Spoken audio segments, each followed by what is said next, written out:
perkenalkan, aku Mbak Yus, pendatang baru mau nyoba ngonten.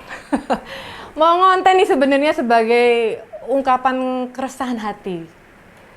Dimana aku tuh lihat Pilpres sekarang ini kok aut-autan. Ya pada dasarnya aku tuh nggak suka diem. Apalagi ngelihat situasi politik yang wes carut marut gini wes. Pak Jokowi dulu tuh banyak dikagumi rakyat. Lah kok yo malah ikut-ikutan gitu. Sudah kayak menu sebangsa nasi goreng. Nasi goreng maut nih judulnya. Lah ya otomatis toh. Wong kepala negara mbelani kandidat nomor 2. Ngerti toh sebabnya? Lah wong ada anaknya di situ kok. Banyak yang kaget termasuk aku. Lah wong dulu bilangnya apa coba? Nggak mungkin kan? Oh ya masih alah wong ya baru 2 tahun jadi wali kota. Terus yang nalar-nalar aja lah. Lah tapi buktinya ya ngecawapres juga akhirnya ya kan. Coba dia bayangin, 2 periode bermusuhan. Malah sekarang anaknya digandeng kayak Mbak Prabowo. Dalam nalar politik atau kewarasan berpikir, itu pasangan yang hampir sulit diterima kelompok masyarakat manapun. Mulai dari partai politik, relawan, tokoh masyarakat, artis, tokoh agama, dan berbagai kelompok lain. Tahu nggak sih kenapa sulit diterima? Lalu 2 periode loh, bermusuhan, berhadapan-hadapan. Lah sekarang kok gandengan nih loh.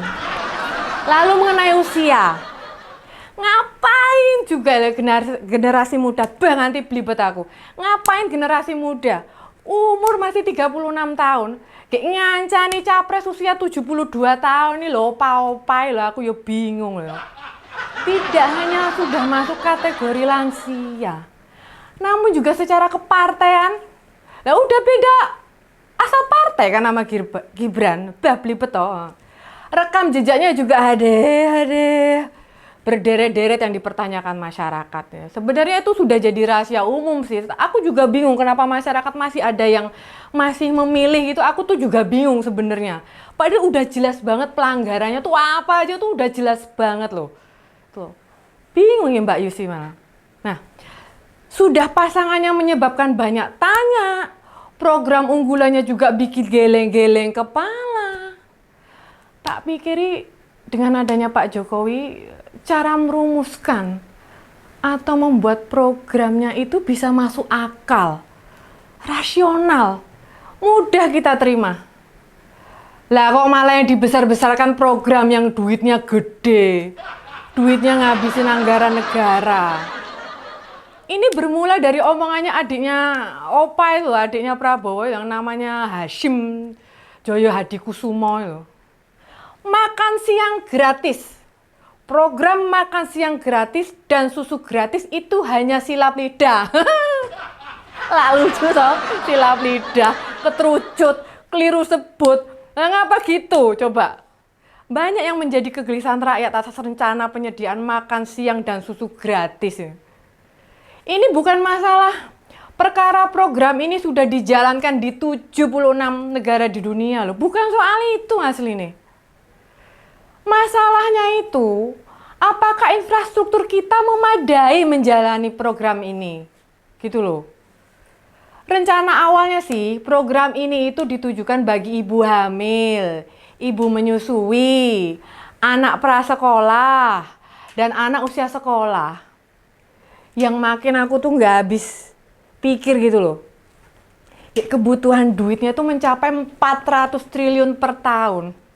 Malah ada yang menyebut 450 triliun. Dan itu bakal pakai duit APBN. Bukan duit mbahnya Prabowo. Aku ya kenal mbak mbahe. Jenenge sapa aku ya ora mudeng ya.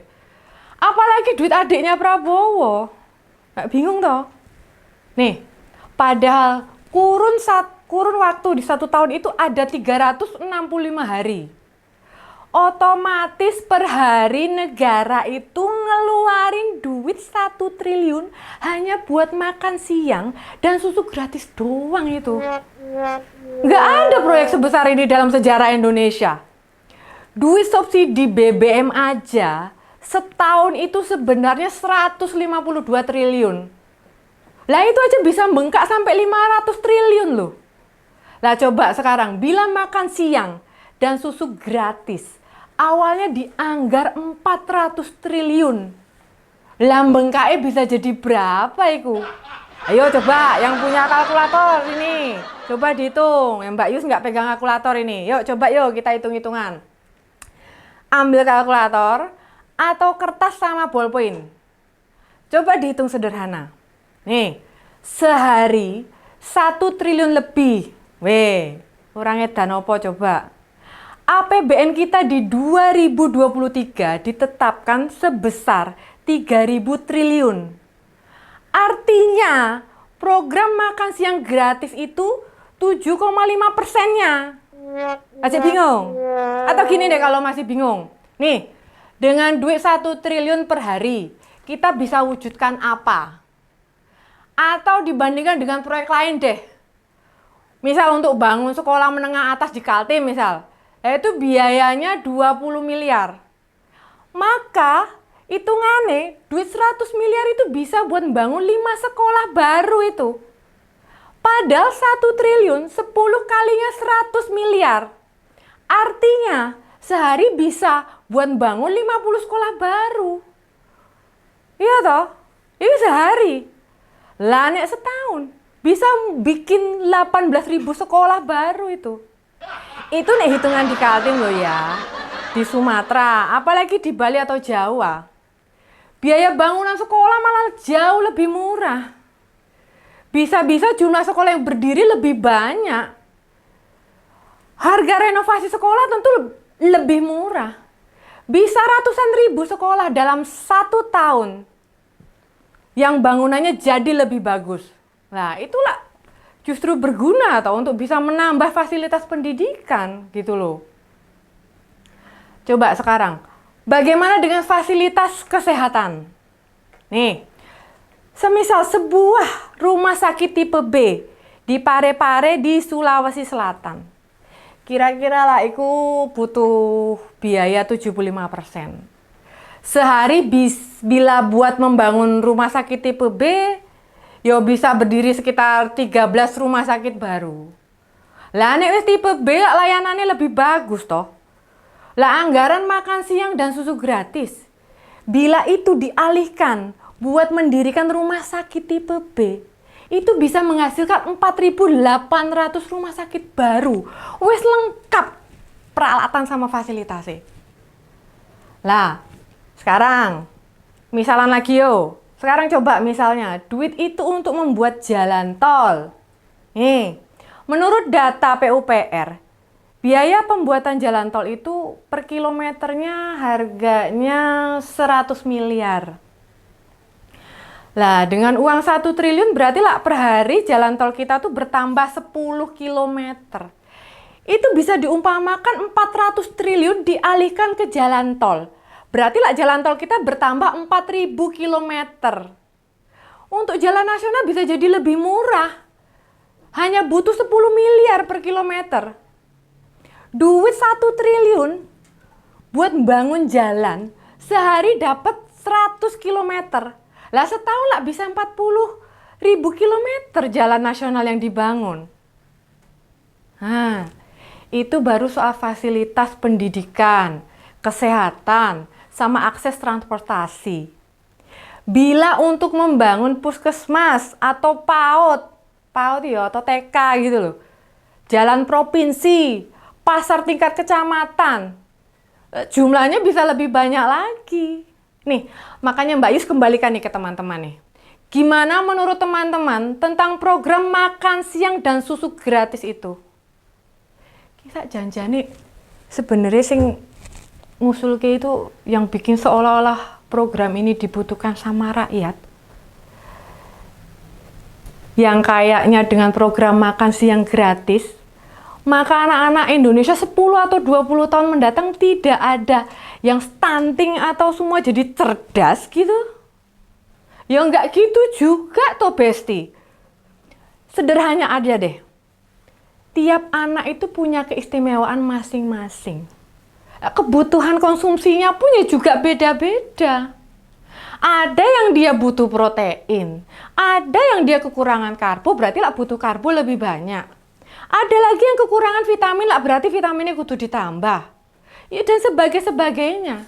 Lah lalu apa nih ada anak obesitas terus arep mbok kei susu ngono ya mbledos awake. Ya ora? Nah, makanya yang namanya program, ini sasaran ini mestinya tuh tepat apa yang mau dibidik.